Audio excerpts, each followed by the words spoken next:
Here we are seeing the same function that we saw in the previous slides, and we are going to translate this basically in MIPS in few steps.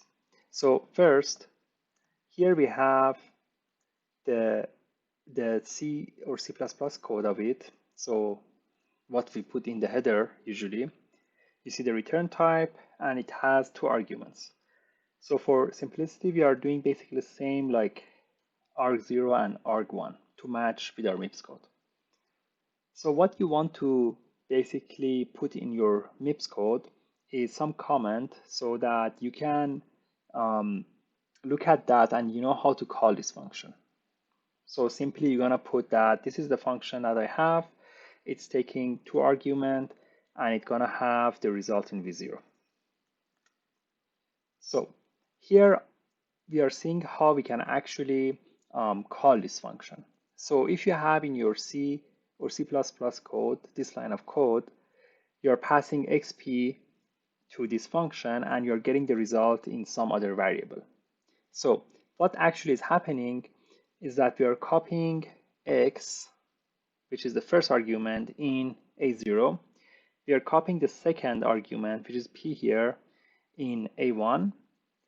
And we are going to the function definition pow, and basically that's gonna be executed.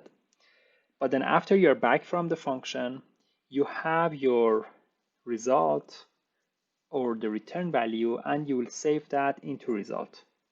So here in MIPS, we're gonna use v0 after we are coming back from function, and we copy that v0 to, let's say, s variable or some other variable that we can use. So that's kind of the norm, that we always want to copy the return value. So if you want to translate that,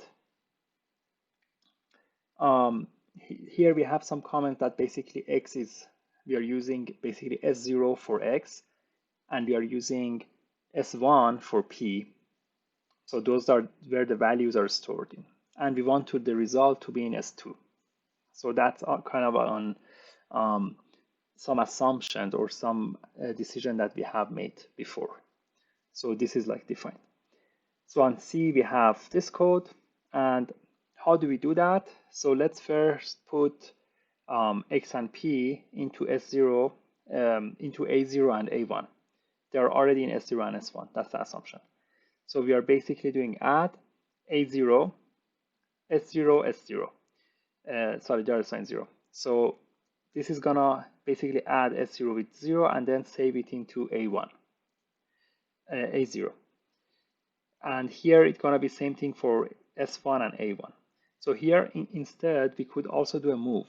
That would be move a0, s0.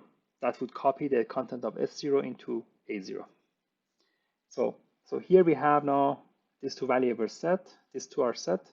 Then we do jump and link pow. And this is gonna do the magic of saving the return address, jumping to the function, and the end of the function, it's gonna be a JR or jump register and gonna come back. So that's the assumption that this function is basically doing the good practice of how the function should be written. So you have jump and link pow, and then for you as a caller of this function, you don't need to know how this function is implemented or how it's done, and you're kind of like guaranteed that you're gonna come back to the next line after this function is executed. So then you have your result as the convention in v0. So all you have to do is just to copy that into s2 here or any other register that you want to keep the result into. So that's basically the steps of this one line of C++ code broken down into this MIPS code. So to recap, first put the arguments, do jump and link with the label, and then copy your result back to some register that you want to save.